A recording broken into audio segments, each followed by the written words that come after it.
ನೋಡಿ, ನನ್ನ ವೈಯಕ್ತಿಕವಾಗಿರುವಂಥದ್ದು ಯಾರ್ಯಾರು ಪಕ್ಷದಲ್ಲಿ ಬಿಟ್ಟು ಹೋಗಿದ್ದಾರೆ, ಅದೇನೇ ಕಾರಣ ಇರ್ಬೋದು, ಅವ್ರದನ್ನು ಸುಧಾರಣೆ ಮಾಡಿಕೊಂಡು ಮತ್ತೆ ಪಕ್ಷಕ್ಕೆ ತರೋದ್ರಿಂದ ನಮ್ಮ ಪಕ್ಷದ ಬಲ ಹೆಚ್ಚಾಗುತ್ತೆ. ಈಶ್ವರಪ್ಪನವ್ರು ಇರ್ಬೋದು, ಬಸವಣ್ಣ ಪಾಟೀಲ್ ಯತ್ನಾಳ್ ಅವ್ರು ಇರ್ಬೋದು, ಸಾಕಷ್ಟು ಜನ ಇದ್ದಾರೆ ಇನ್ನು. ಮತ್ತು ಸಾಕಷ್ಟು ಜನ ಕಾಂಗ್ರೆಸ್ನಲ್ಲಿ ಅಸಮಾಧಾನ ಆಗಿರುವಂಥವ್ರು ದೊಡ್ಡ ತಂಡನೇ BJP ಬರುವಂಥದ್ದು ಇದೆ. ಇನ್ನು ಕಾಯ್ದು ನೋಡ್ರಿ, 20 ಮಂದಿ ಮಿನಿಸ್ಟರ್ ಮಾಡಿದ ಮೇಲೆ ಏನೇನು ಪರಿಸ್ಥಿತಿ ಆಗ್ತೈತೆ ಅಲ್ಲಿ ಅನ್ನುವಂಥದ್ದನ್ನು. ಆ 20 ಮಂದಿ ಮಿನಿಸ್ಟರ್ ಆಗುವಂಥದ್ದು ಉಳಿದವರಿಗೆ, ಮತ್ತು 20 ಮಂದಿ ಪೋರ್ಟ್ಫೋಲಿಯೋ ಹಂಚೋದ್ರಲ್ಲಿ, ಅವ್ರ ಅಧಿಕಾರಿಗಳನ್ನು ಮಾಡಿಕೊಡುವಂಥದ್ರಲ್ಲಿ, ಅವ್ರಿಗೆ ಆಫೀಸ್ಗಳನ್ನು ಹಂಚುವಂಥದ್ರಲ್ಲಿ ಸಾಕಷ್ಟು ಗೊಂದಲಗಳಾಗ್ತದೆ. ಮುಂದೆ ಬರುವಂಥ 2028 ಚುನಾವಣೆಯಲ್ಲಿ ಒಂದು ದೊಡ್ಡ ತಂಡನೇ ಕಾಂಗ್ರೆಸ್ದ ಅಸಮಾಧಾನ ಗ್ರೂಪ್ ಭಾರತೀಯ ಜನತಾ ಪಾರ್ಟಿ ಸೇರ್ತದೆ. ಸಂಪರ್ಕ ಇಲ್ಲ, ಅದನ್ನೆಲ್ಲ ಈಗಾಗಲೇ ಹೇಳಿಕ್ಕೆ ಆಗೋದಿಲ್ಲ. ಸಂಪರ್ಕದಲ್ಲಿ ಇದ್ದೇ ಇರ್ತಾರೆ. ಈಗ ನೋಡ್ರಿ ನೀವು, ರಿಸಲ್ಟ್ ಬಂದ ಮೇಲೆ ಅವ್ರ ಪೋರ್ಟ್ಫೋಲಿಯೋ ಹಂಚಿದ ಮೇಲೆ ತಾನಾಗಲೇ ಬರ್ತದೆ.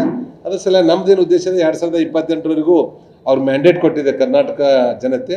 2028 ಅವ್ರ ಸರ್ಕಾರ ಮಾಡಲಿ. 2028ಕ್ಕೆ ಬಂದಾಗ ನಾವು ಯಾವ ರೀತಿ ನಮ್ಮ ಶಕ್ತಿಯನ್ನು ಹಾಕಿ ಮತ್ತೆ ನಾವು ಒಂದು ಒಳ್ಳೆಯ ಆಡಳಿತವನ್ನು ಕೊಡೋದ್ರ ಕಡೆ ಭಾರತೀಯ ಜನತಾ ಪಾರ್ಟಿ ನಮ್ಮ ಕೇಂದ್ರದ ಹಿರಿಯರ ಮಾರ್ಗದರ್ಶನದಲ್ಲಿ ನಾವು ಕೆಲಸ ಮಾಡ್ತೇವೆ.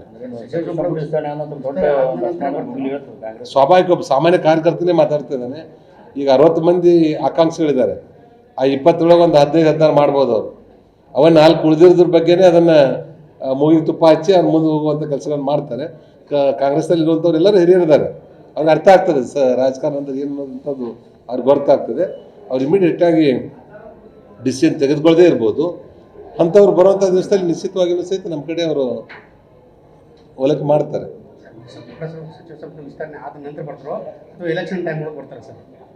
ಈಗ ಎಲೆಕ್ಷನ್ ಅಂದರೆ ಅಧಿಕಾರದಲ್ಲಿರುವಂಥವ್ರು ನಾವೇ ಹೇಳ್ತೀವಿ, ನಿಮ್ಮ ಕ್ಷೇತ್ರದ ಕೆಲಸ ಮಾಡಿಸ್ಕೊಳ್ರಪ್ಪ, ನಿಮ್ಗೇನು ಸಿಕ್ಕಿಲ್ಲ ಅಂತಂದರೆ ಅವ್ರ ಕೆಲಸ ಅಭಿವೃದ್ಧಿ ಆಗಲಿ. ಮುಂದೆ ಬರುವಂಥ ದಿವಸದಲ್ಲಿ ಅವ್ರಿಗೆ ಯಾರು ನಮ್ಮಲ್ಲಿ ಬರ್ತಾರೆ, ಅವಾಗ ಇರುವಂಥ ಅಭ್ಯರ್ಥಿಗೆ ಏನೂ ತೊಂದರೆ ಆಗದಂತೆ ಮತ್ತು ಆ ಕ್ಷೇತ್ರದಲ್ಲಿರುವಂಥ ಜನರ ವಿಶ್ವಾಸವನ್ನು ತೆಗೆದುಕೊಂಡು ಮುಂದಿನ ನಿರ್ಧಾರವನ್ನು ಮಾಡ್ತೇವೆ.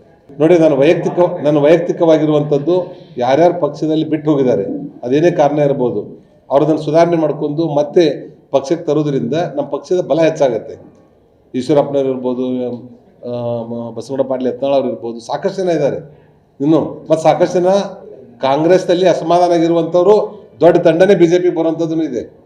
ಇನ್ನು ಕಾಯ್ದು ನೋಡ್ರಿ, 20 ಮಂದಿ ಮಿನಿಸ್ಟರ್ ಮಾಡಿದ ಮೇಲೆ ಏನೇನು ಪರಿಸ್ಥಿತಿ ಆಗ್ತೈತೆ ಅಲ್ಲಿ ಅನ್ನುವಂಥದ್ದನ್ನು. ಆ 20 ಮಂದಿ ಮಿನಿಸ್ಟರ್ ಆಗುವಂಥದ್ದು ಉಳಿದವರಿಗೆ, ಮತ್ತು 20 ಮಂದಿ ಪೋರ್ಟ್ಫೋಲಿಯೋ ಹಂಚೋದ್ರಲ್ಲಿ, ಅವ್ರ ಅಧಿಕಾರಿಗಳನ್ನು ಮಾಡಿಕೊಡುವಂಥದ್ರಲ್ಲಿ, ಅವ್ರಿಗೆ ಆಫೀಸ್ಗಳನ್ನು ಹಂಚುವಂಥದ್ರಲ್ಲಿ ಸಾಕಷ್ಟು ಗೊಂದಲಗಳಾಗ್ತದೆ. ಮುಂದೆ ಬರುವಂಥ 2028 ಚುನಾವಣೆಯಲ್ಲಿ ಒಂದು ದೊಡ್ಡ ತಂಡನೇ ಕಾಂಗ್ರೆಸ್ದ ಅಸಮಾಧಾನ ಗ್ರೂಪ್ ಭಾರತೀಯ ಜನತಾ ಪಾರ್ಟಿ ಸೇರ್ತದೆ. ಸಂಪರ್ಕ ಇಲ್ಲ, ಅದನ್ನೆಲ್ಲ ಈಗಾಗಲೇ ಹೇಳಿಕ್ಕೆ ಆಗೋದಿಲ್ಲ. ಸಂಪರ್ಕದಲ್ಲಿ ಇದ್ದೇ ಇರ್ತಾರೆ. ಈಗ ನೋಡ್ರಿ ನೀವು, ರಿಸಲ್ಟ್ ಬಂದ ಮೇಲೆ ಅವ್ರ ಪೋರ್ಟ್ಫೋಲಿಯೋ ಹಂಚಿದ ಮೇಲೆ ತಾನಾಗಲೇ ಬರ್ತದೆ. ಅದ್ರ ಸಲ ನಮ್ದೇನು ಉದ್ದೇಶ ಇದೆ, 2028ವರೆಗೂ ಅವ್ರು ಮ್ಯಾಂಡೇಟ್ ಕೊಟ್ಟಿದೆ ಕರ್ನಾಟಕ ಜನತೆ. 2028 ಅವ್ರ ಸರ್ಕಾರ ಮಾಡಲಿ. 2028ಕ್ಕೆ ಬಂದಾಗ ನಾವು ಯಾವ ರೀತಿ ನಮ್ಮ ಶಕ್ತಿಯನ್ನು ಹಾಕಿ ಮತ್ತೆ ನಾವು ಒಂದು ಒಳ್ಳೆಯ ಆಡಳಿತವನ್ನು ಕೊಡೋದ್ರ ಕಡೆ ಭಾರತೀಯ ಜನತಾ ಪಾರ್ಟಿ ನಮ್ಮ ಕೇಂದ್ರದ ಹಿರಿಯರ ಮಾರ್ಗದರ್ಶನದಲ್ಲಿ ನಾವು ಕೆಲಸ ಮಾಡ್ತೇವೆ. ಸ್ವಾಭಾವಿಕ ಒಬ್ಬ ಸಾಮಾನ್ಯ ಕಾರ್ಯಕರ್ತನೇ ಮಾತಾಡ್ತಾ ಇದ್ದಾನೆ. ಈಗ 60 ಮಂದಿ ಆಕಾಂಕ್ಷಿಗಳಿದ್ದಾರೆ. ಆ 20 ಒಂದು 15-16 ಮಾಡ್ಬೋದು ಅವರು. ಅವನ್ನ 4 ಉಳಿದಿರೋದ್ರ ಬಗ್ಗೆನೇ ಅದನ್ನು ಮೂಗಿಗೆ ತುಪ್ಪ ಹಚ್ಚಿ ಅವ್ರು ಮುಂದೆ ಹೋಗುವಂಥ ಕೆಲಸಗಳನ್ನು ಮಾಡ್ತಾರೆ. ಕಾಂಗ್ರೆಸ್ನಲ್ಲಿ ಇರುವಂಥವ್ರು ಎಲ್ಲರೂ ಹಿರಿಯರಿದ್ದಾರೆ. ಅವ್ರಿಗೆ ಅರ್ಥ ಆಗ್ತದೆ ರಾಜಕಾರಣ ಅಂದ್ರೆ ಏನು ಅನ್ನೋದಂಥದ್ದು ಅವ್ರಿಗೆ ಗೊತ್ತಾಗ್ತದೆ. ಅವ್ರು ಇಮಿಡಿಯೇಟಾಗಿ ಡಿಸಿಷನ್ ತೆಗೆದುಕೊಳ್ಳದೇ ಇರ್ಬೋದು.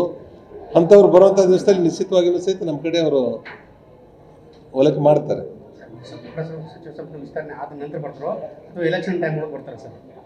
ಈಗ ಎಲೆಕ್ಷನ್ ಅಂದರೆ ಅಧಿಕಾರದಲ್ಲಿರುವಂಥವ್ರು ನಾವೇ ಹೇಳ್ತೀವಿ, ನಿಮ್ಮ ಕ್ಷೇತ್ರದ ಕೆಲಸ ಮಾಡಿಸ್ಕೊಳ್ರಪ್ಪ, ನಿಮ್ಗೇನು ಸಿಕ್ಕಿಲ್ಲ ಅಂತಂದರೆ ಅವ್ರ ಕೆಲಸ ಅಭಿವೃದ್ಧಿ ಆಗಲಿ.